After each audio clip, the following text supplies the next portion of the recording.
So last time we went to Splash Town, everybody had their phones out. They were in the lazy river taking pictures, and I was a little jealous because mine was locked up in the locker and there were going to be no memories taken of this except for what I kept in my brain, which isn't very good at holding on to memories. So I'm trying out this waterproof case, and this is going to be several steps of trying it out. First thing I need to try out is figuring out how to open it. It says here on these lovely instructions that I need to unscrew every screw of the shell surface. The problem is that it does not come with the screwdriver from here, and all I see is screw holes. So what I'm thinking is all the screws are inside. So I'm going to pry it open. Let me see here. Yeah. Okay, so what I'm going to do is I'm going to find an opening here and just give it a pry. Gently. I don't want to snap anything.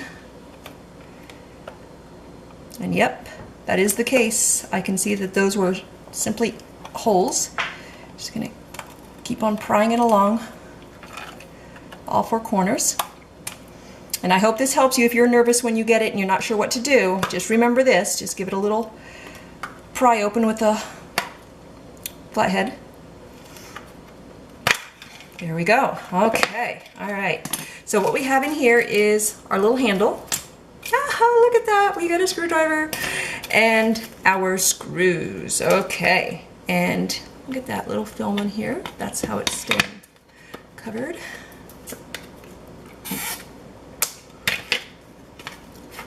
Okay, so next step. I want to test this out. Paper towel is going to be the most absorbent. So this will tell me if there is anything at all. The tiniest little drop of water will show up on a paper towel.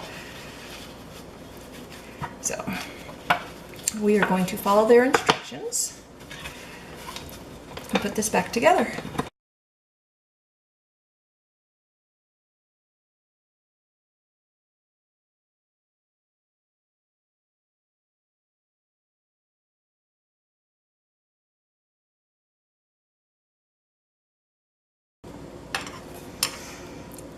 Making sure the covers for the headphones and the charger are all good and tight. I still have 2 screws left over, so I'm trying to figure out, were they extras or did I forget something? It seems like they were extras. Heaven help us if they weren't. Alright, so next step, fill up the sink and hold this under. And here is my water park.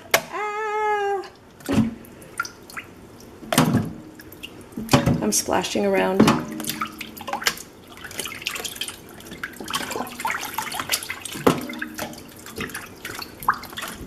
Thank goodness there's that little wrist strap that I get to attach, because sometimes you splash around and next thing you know it fell out of your hand and it's floating down the lazy river and you can't figure out where it is, but oh good, look, it kind of floats. That'll help too. Alright. So far, just water on the surface.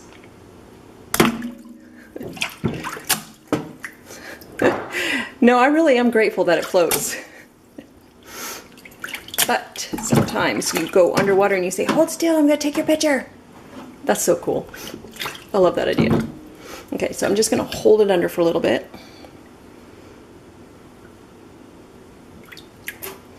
Actually, you know what? Depth also creates pressure. Let's go to the pool. Okay, mind you, the pool is pretty dirty right now because I had made that and in the process had rinsed off all those leaves in here. Ew, haven't cleaned it yet. So I'm going to put this in the net to help hold it down. Because again, pressure changes things. Let's see here.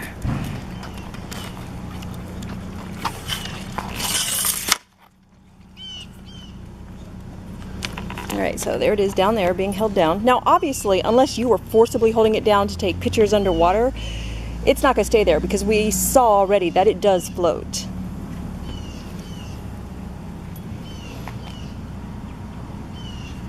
So we are putting this under the most extreme terms. And I don't think that you would ever swim lower than that, because if you swim with your head lower than that, then you are going to start getting a pretty bad headache.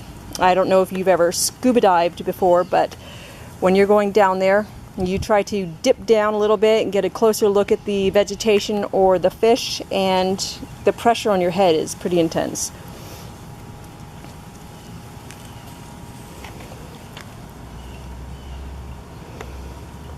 Alright, I think we've run out of breath. That's as long as we ever would be able to physically do that.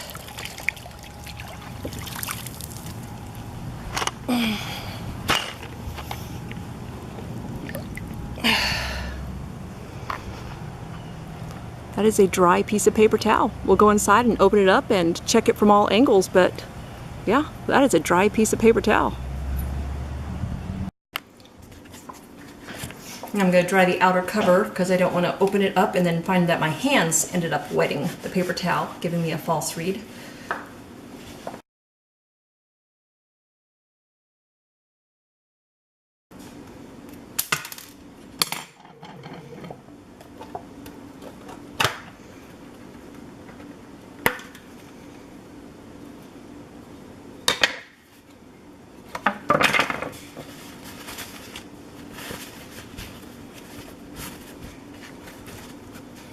I think we're pretty happy. So I think my phone is going to be safe. I mean, we saw the pressure that we put on there for the length of time, and we saw that it will float. So unless you're purposely holding it down, you're not ever going to have that happen. So now the only other question I have is, when I put my phone in there, how accessible are the buttons? So let's do that.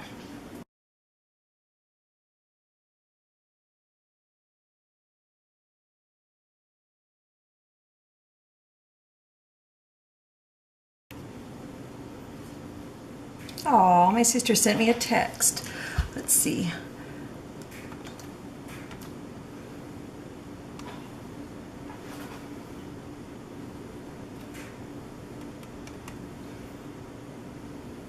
So obviously this screen works just fine.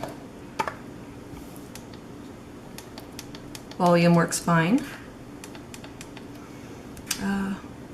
Oh, this is the silent button, okay. Not sure why it's here, but I'm not having any results. I'm not sure how to get that to do whatever. I don't care, it's the silent button. You turn your volume down manually. And then here's on off. Okay, I'm having trouble with this button, on off. Maybe I don't have my phone lined up right, I don't know. But I may have to wait until it turns itself off, until it gets bored.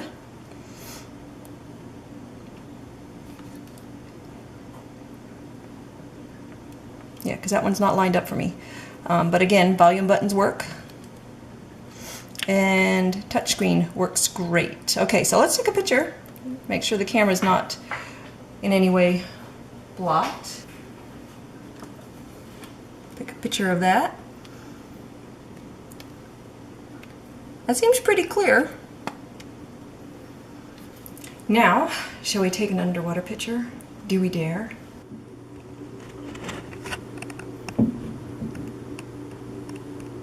Okay, so taking video instead, because I was not having any luck with the function of holding my finger down. Okay. Stop video and watch video. Let's see.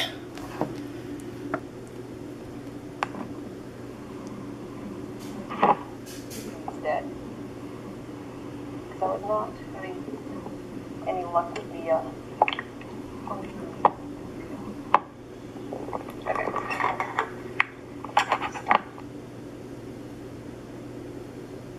Okay, my short, boring video of the inside of my sink.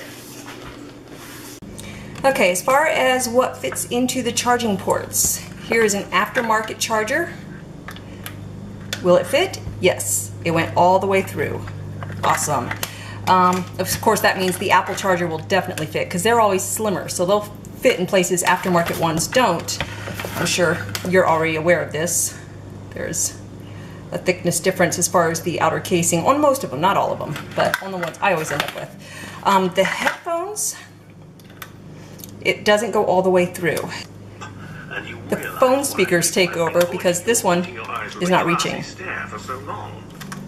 This can often result in... Okay, but the Apple ones, let's try those because again, they seem to have a reach that aftermarket ones don't. Yep. So sound is now going to the headphones. So Apple products will definitely work with this. Aftermarket, it seems like the charger will, but unless you have a really long aftermarket plug, you know what? No, it's not long, it's just thinner, look. I've never really taken a close look. I just know that aftermarket often doesn't fit where Apple does. So I guess it's all in the width. So it's wider and doesn't go into the port as much. So now I'm just talking endlessly. I think I gave you all the information you could possibly need to know if this is going to work for you. Headphones aren't a big deal for me because again, when I'm taking a waterproof case, it's because I'm going to be splashing in the water and I want to take pictures, and I also want to be able to text with people who are across the park, and I want to say, hey, where are you right now? So that's the purpose of the waterproof case for me. I'm not sure what your purpose is, so you may rate it differently, you may feel differently, but now that you know what works and what doesn't, how it works, then you can know if this is the right one for you and get it accordingly. So I hope that helps. You have a good day. Bye-bye.